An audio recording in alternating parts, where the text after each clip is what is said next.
China, one of the favorite tourist spots among the world.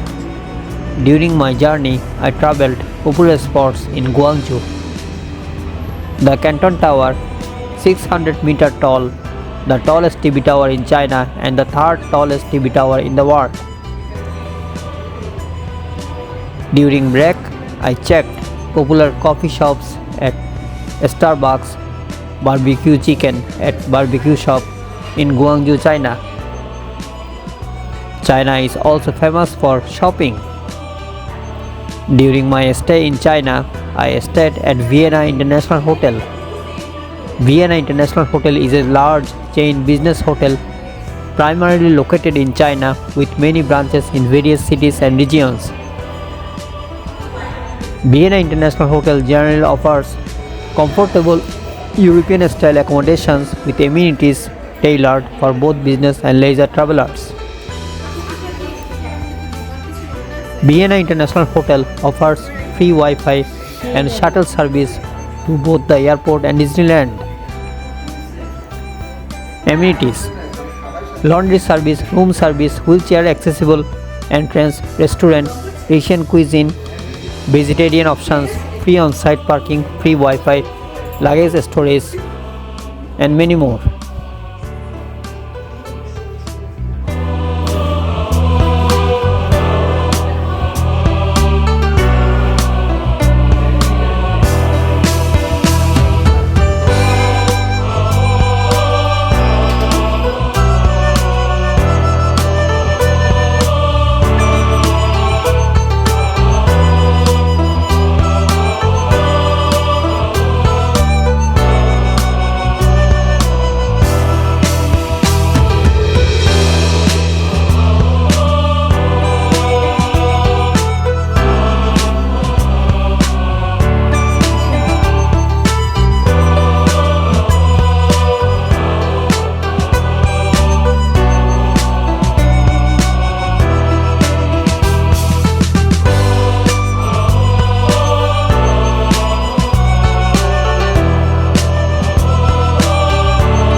Betul.